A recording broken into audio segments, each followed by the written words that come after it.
Mother's Day together with me. As I said earlier, a mother is a person who is, by nature, is nurturing, meaning that a mother is caring, and they are also able to raise the gifts that people have as they grow. And I want to start by appreciating all those who stood here because they have appreciated us, and some were looking back at how their mothers brought them up. There were many challenges we had from Wepuru and many others. Each one of you, when you look back, you can be able to see what your mother went through to be able to raise you. And as I said earlier, some are mothers by the kind of work they do, and we can all see the struggles. Our bishop told us what his mother said this morning, that mothers go through a lot, and it is true. I can give a short story. Bishop has been together with us ever since we joined this church. Together with our mom, they have seen our children being born apart from the firstborn, who is not together with us because he has exams starting from next week, so he was not able to join us. But when I got my firstborn after some time, when I expected my secondborn, there was a misdiagnosis. Daktari hakufanya uamuzi ambao ulikuwa unafaa kuhusu ugonjwa ambao nilikuwa nao, and I was told that my uterus would be removed. That was a very difficult moment for me because as I was growing up, I really wanted to have many children. So you can imagine getting a sentence. It was like a death sentence to me, that I would only live with one baby. And I remember I shared it with the leadership, Bishop included, Mama John, Mama Madenge, our mom here, and they were able to organize how I would go for a second opinion at Kenyatta National Hospital. The doctor who examined me said that everything was okay and I didn't need to worry. But before we went to Kenyatta, I had gone to other hospitals. Friends had taken me. Talk about people who can be there for you. There were people who were there for me, taking me to hospitals. Some of them I cannot even be able to go there on my own because I only had one issue. I wanted to be restored and to be assured that all is well. So after we went to Kenyatta and the doctor said everything is okay, I believed him and I felt that there was a change in my heart, that for sure I would be able to conceive. And I kept praying. That was the time I got to understand for a moment what barren women feel. And I was speaking to my womb and reminding it of Lazarus, who had been in the grave for 4 days, and he came back to life. So I spoke to my womb and I told it, you will come back to life. I will have many other babies. I think it is only because of age we would be having very many of them.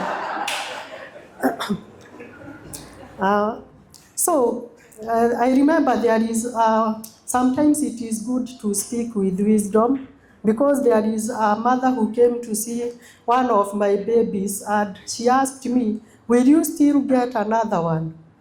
I didn't like that because you cannot go to celebrate with a mother. You don't know the story the mother has been through, and you are there asking whether I'm planning, and this is a newborn baby. Is that really an encouragement? It wasn't an encouragement to me, but since they were in my house, there is nothing I would have done.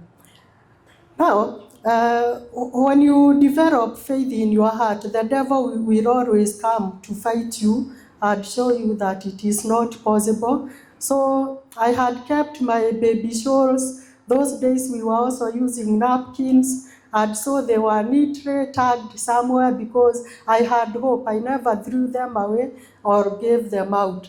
But one day I found that my baby shawl had been chewed by a rat, and it was the only item that was chewed by the rat. And the devil was telling me everything is gone. But that was not the end. God was still with me. I spoke against hope, and I'm here studying with my family. And that is why I'm saying it is only by the grace of God. It is not a must that you get a child. It takes the hand of God. So when we go to see mothers, or when we see mothers who are expectant, let us encourage them, because you do not know the story. Sometimes we even accuse those who are getting babies at their old age. Hebu angalia huyo miaka imeenda na anapata mtoto na haujui. When I was getting my fourth born, there is a lady who was 40 years old, and she was getting her firstborn. And she had a story which she shared with me. I do not want to share it here. I understand as you grow old, you have many stories to tell.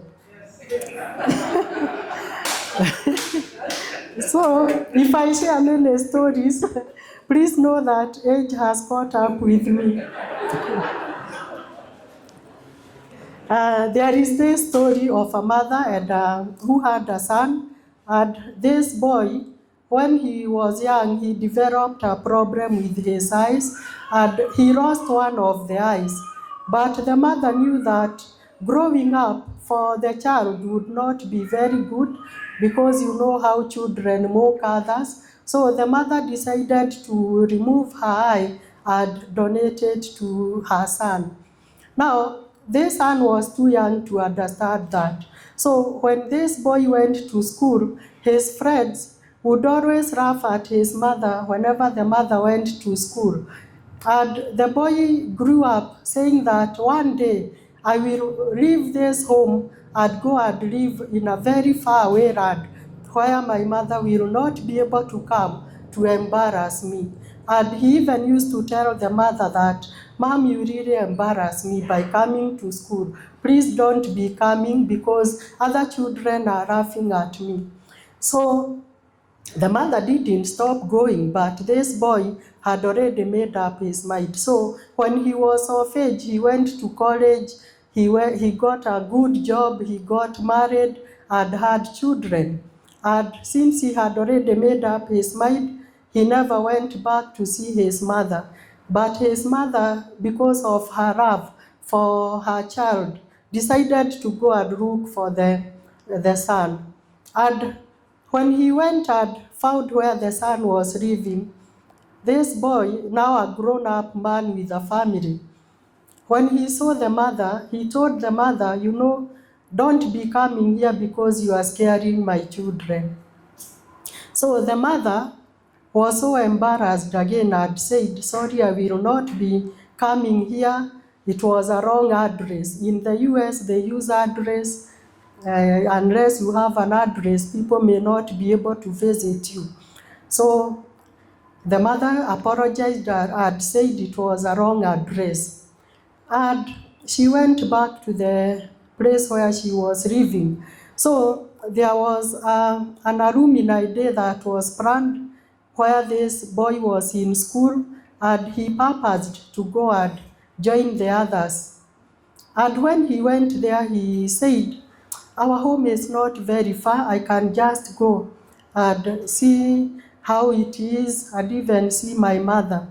But when he arrived there, he didn't find his mother. Instead, he found a note which was explaining how the mother lost his eye.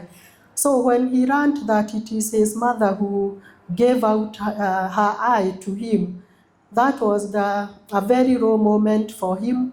Imagine the mother was gone and you are feeling so embarrassed. So I want to say that it is important that we celebrate our mothers, no matter how they look like. They sacrifice a lot for us. Sometimes they wear the same dress over and over again. Now I'm addressing the young people, because you might feel embarrassed when your mother comes in the same dress over and over again.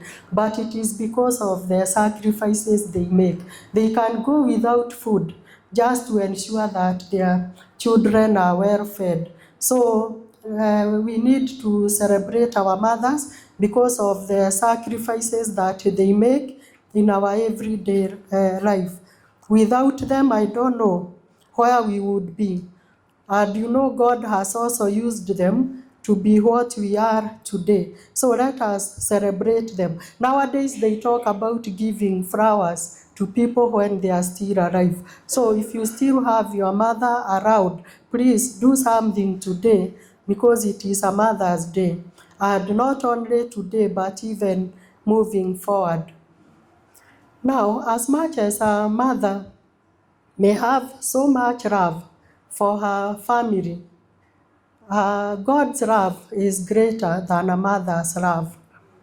And we are told that in the book of Isaiah, chapter 49 and verse 15, can a mother forget the baby at her breast and have no compassion on the child she has born? Though she may forget, I will not forget you.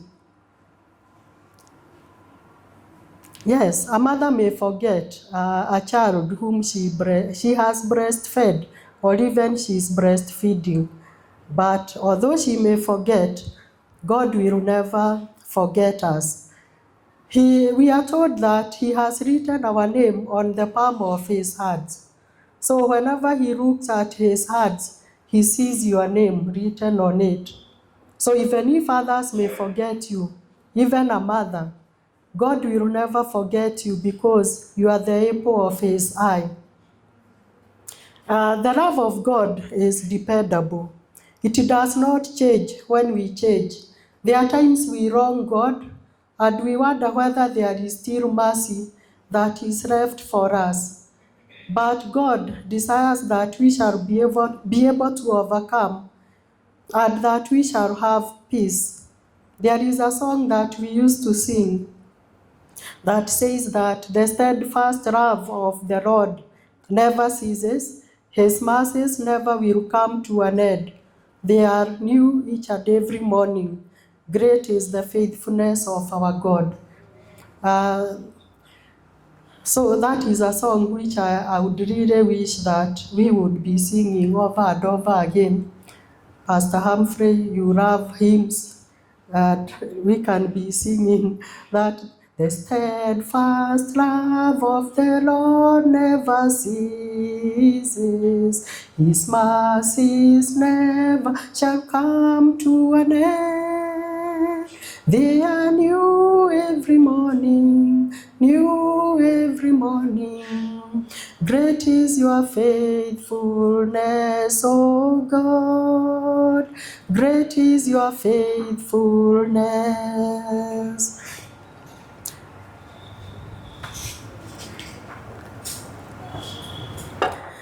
So now, apart from the stories, this is the topic that God has put in my heart to share with us. It is on love and unity among believers. And when Bishop was sharing, I was feeling that I shouldn't even share more because he touched a lot on love and unity. We have quite a number of verses in the Bible that talk about love and others talk about unity. And in my mother tongue, they say that gũtirĩ mũndũ ũtendete kwendwo, onawe nĩwendete kwendwo. Hakuna mtu ambaye hapendi kupendwa, hata mimi ninapenda kupendwa. And each one of us, whether young or old, we love, we would appreciate if love is shown to us. And being a Mother's Day, maybe ndio maana inaitwa lugha ya mama, because a mother is the first teacher. Sana sana watoto hujua lugha ya mama. Kama wangu wakiongea Kikuyu huwa nawauliza, mbona hamuongei Kikuyu ya mahali ni kwenu Kirinyaga? Kwa sababu wanaongea vile mimi naongea, kidogo kuna tofauti kidogo, lakini kwa sababu ya mama yule ambaye huwa anajaribu ni David, huwa anajaribu kuongea sana kama mtu wa Kirinyaga na ndio nyumbani. So huwa na encourage wajaribu sana waongee hiyo lugha, hiyo ndio lugha ya mama zaidi. So the reason why we are able to love is not because our own volition, but it is because God loved us first. In the book of 1 John chapter 4 and verse 19, we are told that we love because he first loved us. Some of us come from dysfunctional families, and we may have even suffered rejection at one point or the other. So when you talk about love, it is a language that is not easy for us to understand. Wengine wametoka mahali ambapo kuna vita kila saa, sometimes without any good reason. Unauliza tu kama baba amekuja na uga na hiyo ni sababu ya vita. So what I can say is that this word love has been misunderstood and misused. I do not understand how people who say they love one another go ahead and hurt each other. We have heard of people who are planning to get married. When they disagree, instead of parting ways peacefully, you hear that one has injured the other, sometimes to the extent of death. Others may be people who are already living as couples, they are living together. They love each other because that is where it all begins. But along the way, we hear of very bad things that happen, especially to mothers, as many have made observation that mothers are the ones who hurt the most. Like there is a story I read about a woman who was attacked by her husband, and when she was trying to protect herself, she lost some of her fingers. Na akakatwa vibaya sana kwa kichwa, mguu ikaumia, she was left for dead. But God was able to save her. Now she shares her testimony of what God has done in her life. So I want to urge us to embrace love and we protect each and everyone, because it is not only the mothers who are suffering, now even men are suffering in the hands of ladies. So my call unto you is, let us embrace peace and love. Huwezi sema unapenda mtu na unamuumiza. Hiyo mimi kwangu naona ni gumu sana. You know there is a time to restrain. Ukiona itafika hiyo level ingine, wamama huwa wanaambiwa wakunywe maji kwa mikutano, seminars. Ukae nayo kwa mdomo, usijibu, usitoe neno ambalo litakuwa baya. So hata wewe mwanaume ambaye unasema unajua kwetu sisi ni wabaya, please, there is a time as a Christian for you to restrain. So let us protect those that we love. Now, although we love because God first loved us, he has also given it to us as a command that we love one another. John, the book of John, chapter 13 and verse 34, it says that, a new command I give you, love one another as I have loved you. So you must love one another. So love is a command. It is not a feeling that leo nasikia naweza kukupenda kwa sababu maybe umefanya hivi na hivi, wakati mwingine nikikosea, hiyo upendo yote inapotea. So I want us to understand that love is a command, it is not a feeling. When we look at Matthew chapter 22, verse 38 to 40, Matthew chapter 22, verse 38 to 40, we are called upon to love God and also to love our neighbor.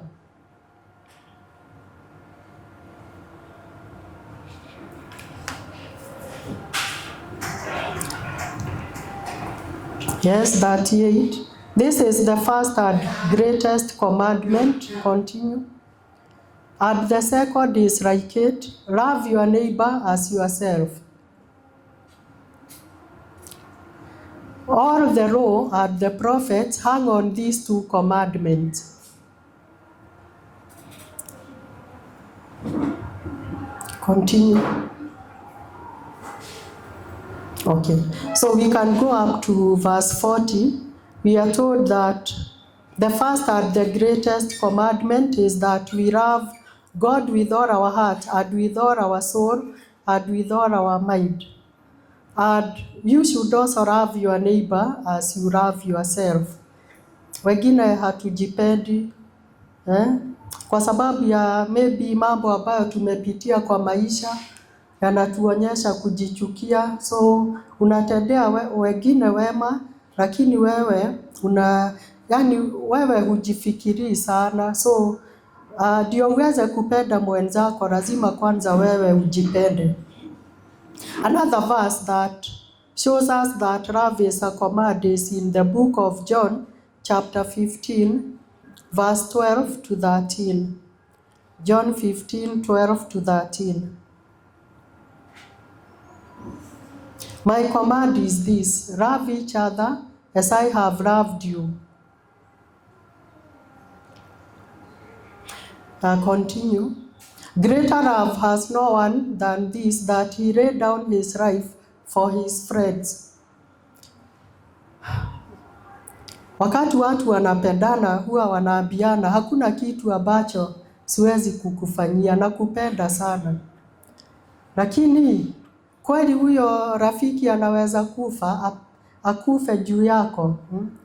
Huwa wanasema kimzaha, naweza kufa juu yako. Lakini sioni kama hiyo ni ukweli. Akiona kifo ndio hii inakuja, kwanza ataokoa maisha yake. Lakini tunaye rafiki mmoja ambaye ni Yesu Kristo, mwenye alitoa uhai wake kwa sababu yetu ili sisi tuishi. So hata ukiambiwa naweza kufa juu yako, jua kuna yule ambaye tayari amekufa ndio wewe uishi. So sisemi ni vibaya kusema hayo maneno mazuri, mnasema mistari, sikatai, ni vizuri. Lakini wewe uwe na hekima ya kujua huyu ni mwanadamu, anaweza kugeuka, si ndio? Yeah. So upendo wa Mungu ndio haubadiliki kwa sababu ya hali zetu ama jinsi tulivyo, ni wa kudumu milele na milele. But I pray that when we say I love you, we mean it from deep down within our hearts, and we shall be ready to protect. The book of 1 Corinthians chapter 13, verse 13, it says, and now these three remain, faith, hope, and love, but the greatest of these is love. So kuna mambo mengi ambayo tunaweza sema, lakini moja tu ndilo ambalo litadumu, na ni upendo. Upendo ndio mkuu.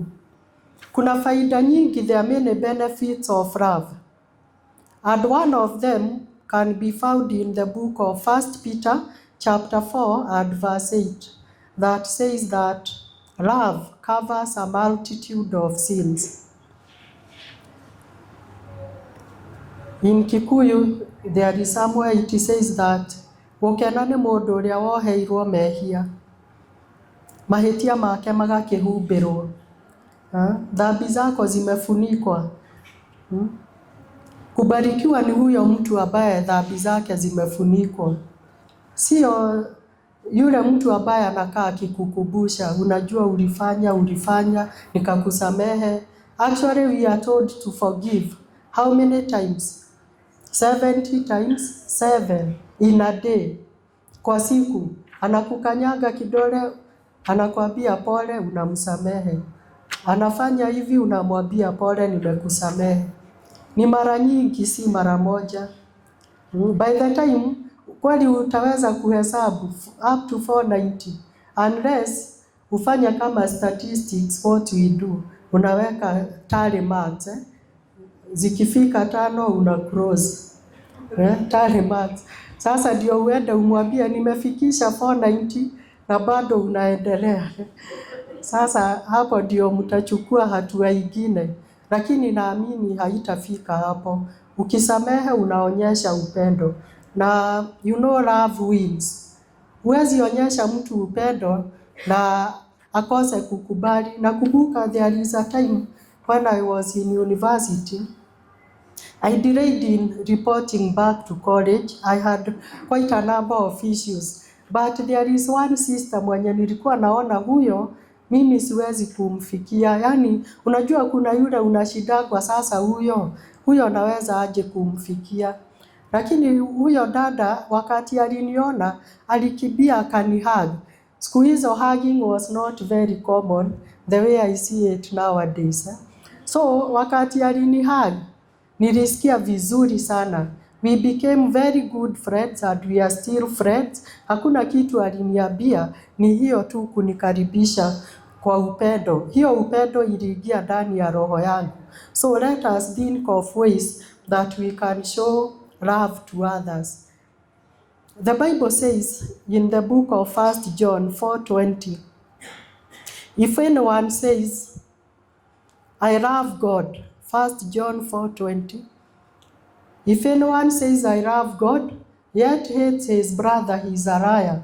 For anyone who does not love his brother, whom he has seen, cannot love God, whom he has not seen. So true love can be seen by the way we relate with the people around us. How do we treat them? Especially those who are different or who are difficult. How do we normally treat them? Because that will be an indication of love. We should be like the good Samaritan. Usiseme huyu simjui, huyu si wa group yetu. And I'm so happy that as a church, we are moving in the right direction. And I want to appreciate Hilda because she has been a link to us with the people who are in need in our midst. So Hilda, keep up that good work. Because when one is in a problem, people always wonder, hakuna hata mmoja, hata mshirika, hata mmoja, mwenye angekuja tu hata asiniletee kitu, lakini anisikize, to listen to what I'm going through. As a teacher, sometimes we do not give anything to our learners or even our colleagues, but just listening to him. Today I got a very good message from one of the young teachers whom I mentored, but now she has gone to Western. She got a permanent job. And she was just thanking me for the times that I stood with her, sometimes without food, and I was willing to share whatever little I had. I never knew that she would remember for so long. But today, when we are celebrating Mother's Day, she sent me a message that was a great encouragement to me. So whatever is within your ability, please do it. You never know what it means. It can go a long way in saving somebody's life and even their future. If we read 1 Corinthians 13:1-8, we may not read it because of time, but it talks about love never failing, and all the others will fail. For example, you may be speaking in tongues. Food, you can just put it up. 1 Corinthians 13:1-8. If I speak in the tongues of men and of angels, but have not love, I'm only a resounding gong or a clanging cymbal. If I have the gift of prophecy and can fathom all mysteries and all knowledge, and if I have a faith that can move mountains but have not love, I am nothing. If I give all I possess to the poor and surrender my body to the flames but have not love, I gain nothing. So I encourage you to go and read that. So that is your homework. You know, a teacher can give homework when the lesson is progressing or at the end of the lesson. So just go and read that chapter. And when I'm sharing this, I'm not saying that I'm perfect to improve on, but I tried to avoid sharing this, but It is the message that kept coming to my heart. We were talking about the benefits of love, and we have said one, it covers a multitude of sins. Through love, we have peace with one another, and love produces unity among believers, families, and even other organizations. I wasn't told when I should end. Pastor Humphrey, when should I end? Okay, thank you. I'm well guided now. So I want us to look at the other part of my message, which is unity. And I talked about unity of purpose among believers. And I want to say that at the unity of purpose among believers, this is where we establish a common purpose or a goal or a resolution among individuals. And this way we are able to foster a sense of collective direction and purpose. In the book of Amos, chapter 3 and verse 3, Amos 3 and verse 3, it talks about do two walk together unless they have agreed to do so? You cannot walk together unless you have agreed. If I decide to move in a certain direction and you follow me, I would wonder. You know, nowadays we are living in times where there is a lot of suspicion. Ukiona mtu anakuandama kwa karibu sana, unaogopa kama hamkuwa mumekubaliana, unaweza hata badilisha njia kwa unless mnajuana, na unaweza kusimama na umsalimie umuulize, oh, kwani tunaenda njia moja? Lakini kama si hiyo utaenda ukijiuliza, nikipiga hii kona anapiga kona na mimi. Utajiuliza maswali mengi sana. So you have to agree in order for you to move together. And there is this African proverb that says, if you want to walk fast, you walk alone. But if you want to walk far, you walk together, or you walk together with others. Ukiamua kutembea wewe peke yako, man solo, utakuwa na speed. But teamwork will achieve a long-term success. So it is better that we learn to work together as a church family, because we can be able to achieve more than when we work individually. Here we have different accountability groups. It is important that you feel that you are part of one of the groups, because that is where the vision of the church is normally broken down. That is where our values are shared. And our values, mission, vision, they are clearly written here. You can see the values among them is integrity, there is love, there is peace, there is compassion, and there is accountability, if I'm not wrong. So that is where the vision of the church is normally broken down. So we cannot be able to move together unless we are sharing a common vision. In Kiswahili they say that umoja ni nguvu, utengano ni udhaifu. Utengano ni separation, and udhaifu ni weakness. Tukiwa kitu kimoja tuko na nguvu kuliko wakati tunafanya kazi kila mtu peke yake. And Bishop talked about 1 Corinthians 12, verse 18 to 27. That is about one body, but we have very many parts. 1 Corinthians 12, 18 to 27.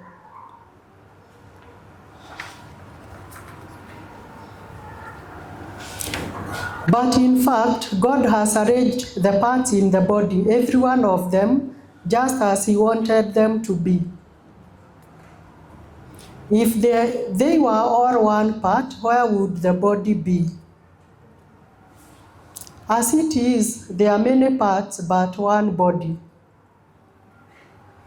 The eye cannot say to the hand, I don't need you, and the head cannot say to the feet, I don't need you. On the contrary, those parts of the body that seem to be weaker are indispensable. And the parts that we think are less honorable, we treat with special honor, and the parts that are unpresentable are treated with special modesty. While our presentable parts need no special treatment, but God has combined the members of the body and has given greater honor to the parts that lacked it, so that there should be no division in the body, but that its parts should have equal concern for each other. If one part suffers, every part suffers with it. If one part is honored, every part rejoices with it. Now you are the body of Christ, and each one of you is a part of it. So there is no way you can be able to say that you are not part of this body of Christ. So whether you are in the first or second service, we need to know that we are members of one body. There is a gift which you have that I do not have. For example, Pastor Joyce, we need to revisit the issue of music with you, because you are gifted, but every time I try singing, I'm told you are off key. Yet I sing a lot when I'm cooking. And you also pray for my gift, because I believe that God is not done with me. He can still use me despite my age. So what I want to say is that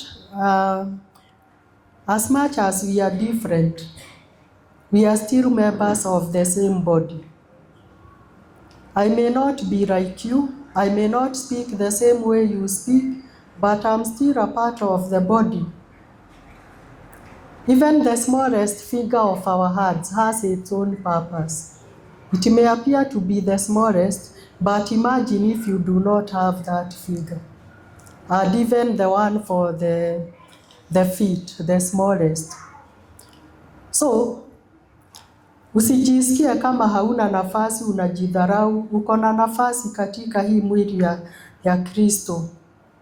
Na tukiwa na umoja, maisha yetu yatabadilika, na si yetu pekee, hata ya jamii ambazo tunaishi. And because of time, I'm going to move a bit fast. I want to say that unity is founded on 3 things. And one of these things is the shared vision. Each person in the team needs to understand the goals and the values to be pursued. It is not right for us to be saying, sikujua. We need to understand. Na kama haujui, unauliza so that it is clarified. When we understand our common goal, we are able to direct our energy towards achieving a common objective. So in our groups, we need to understand the vision of the group, which I said it is drawn from the vision of the ministry, that is GOA, where everybody is somebody and Jesus is Lord. That is how we need to treat each other. Therefore, we need to have a collective effort. Now, the other foundation is on mutual respect and understanding. It is important for me to say that respect, unity thrives in respect for diverse perspectives. Yani kuna vile ambavyo wewe una mtazamo wako na mimi kuna mtazamo wangu. Naweza kukuelezea na ukose kuelewa. Nafaa nikusikize na mimi pia nikusikize. There is this argument on social media about number 6 and 9. Watu wawili wanaonyeshwa, kuna namba 6 imechorwa hapo chini. Huyu mwenye amesimama pande hii anasema ni 6. Huyu mwingine akiangalia from this side anasema ni 9. Now you can continue arguing because none is listening to the other. Unaweza ambia huyo mwingine kuja pande hii uone vile ninakwambia, na wewe ukuja pande hii. So some disagreements which bring disunity can be solved easily if we listen to one another. So there should be a willingness to listen to one another. Na kwa vikundi, I don't know whether I sound like a counselor because a counselor is in the house, Reverend Joyce, but when we meet in our groups, we need to listen to one another. Kuna wengine ambao usipowauliza hawataongea, na wengine huongea sana, hata kabla mwingine hajamaliza ameshaanza kuongea. Sasa wengine husema tu wacha ikue hivyo. So let us be willing to listen to one another and also to understand each other. For you to understand, you need to be patient. As a teacher, I have seen students who come to Form 1 when they are stammering. But when you give them time, even at the assembly, the stammering disappears by the time they are finishing Form 4 because you give them time. They keep on improving.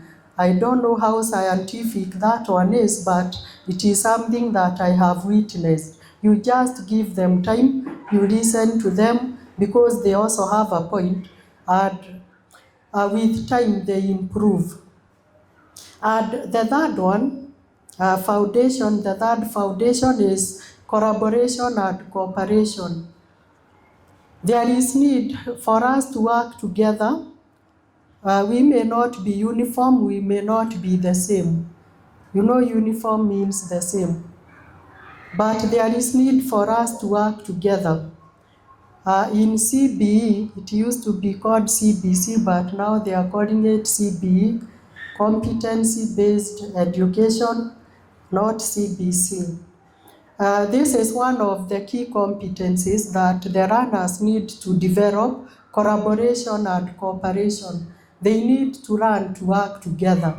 And I think we as the adults, we are the ones who should learn to work together so that our children see how collaboration works. As we collaborate, we use our unique strengths to achieve a common purpose. From what we read earlier, that is 1 Corinthians 12, we have been given different abilities, and if we utilize them well, they can propel us to greater heights, whether in our families, in church, and any other institution.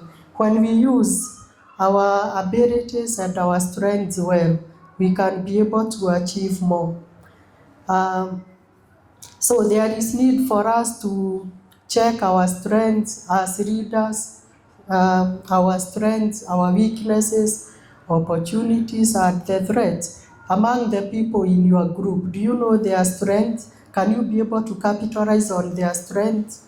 Do you know their weaknesses? So that you do not highlight the weaknesses, but you bring up the strength. There are several benefits of unity, and one of them is increased effectiveness. We achieve more as a team than we could ever achieve when we are working alone. When I was growing up in the village, there is what used to be called goatio. That is, munakuja kwetu, tunalima shamba, tunamaliza, tunaenda kwa huyo mwingine. I hope that is the correct word, goatio, where you do some work in one place, then you move to another one. And people used to be full of joy doing that. Because it was enabling them to be able to prepare even their farms before the rains. Ni aibu sana wakati kumenyesha na wewe hapo ndio unaanza kulima. Lakini kama ungekuwa na kikundi ambacho mnafanya kazi pamoja, utaweza kupanda na kuvuna kwa wakati ambao unafaa. So there is need for us to work as a team because we are able to achieve greater results. And Eagle Style Company says that there is no success alone. How to rely on one another and even to support one another, because there is a lot of consultations that takes place when you are working as a team. Mahali unalemewa unauliza, kuuliza si ujinga. Unaweza uliza mwenzako, na hapa tufanye aje, anakuelezea, and you find that their view may be much better than what you had in mind. So when we are working together, we are able to support and also to strengthen one another. We are also able to overcome obstacles when we work as a team. So as I conclude, I want to call upon us to action, that we seek unity in our families, in our communities, and in our workplaces. We should embrace diversity. We were told about diversity by our bishop, so I do not want to talk about that, because here we embrace everyone irrespective of the community where you come from. And I would want to call upon us to forgive, as I had said earlier. When you are forgiving, you are not doing a favor to the person you are forgiving. Instead, you are doing yourself a favor, because we are told there are some sicknesses which develop as a result of unforgiveness. And therefore, it is important for you to forgive. It doesn't matter what that person has done to you. There are people who can be very irritating. Wakikuona tu labda vile wanakuangalia. Unajua hata we communicate through our eyes. And you know, someone makes a conclusion that that person does not love me. So kama hauna jambo, tafadhali enda usalimie huyo mtu, mwambie, yani salamu tu. Labda hakuna neno ambalo utasema, lakini atajua hauna ubaya. Lakini every part of us should show that we really have nothing against that other person, because I'm imagining as a mother, kama hawa watoto wangekuwa na waangalia wanaona mama hanipendi, ama bwana yangu anaona huyu hanipendi. Maybe ni through my actions, through my words. So I want to plead with us that if there is someone whom you hold a grudge against, that you forgive, so that we can be able to move on together as a team. And you know, if you do not forgive, the word of God, as much as forgiveness is free, also tells us that God will also not forgive us. That is just to urge us to be forgiving like our Father in heaven. It doesn't mean that God will not forgive your sins, but it is to emphasize that we develop the nature of our God, because our God is loving, He is forgiving. Therefore, it is important that we strive to live a life of unity, so that we can find strength and purpose. Through IRI, I came to learn that you can change the world of one person, even if not the whole world. You know, sometimes we look at situations and we find like they are too overwhelming, and you wonder, now this one appears to be too huge for me. Inakaa kubwa sana, siwezi. Badala ya kuanza kidogo kidogo unaacha. Lakini sasa usiache, anza kwa hiyo njia dogo, na Mungu, God will amplify your steps. Ukianza tu kidogo, Mungu atafanya hatua zako ziwe kubwa.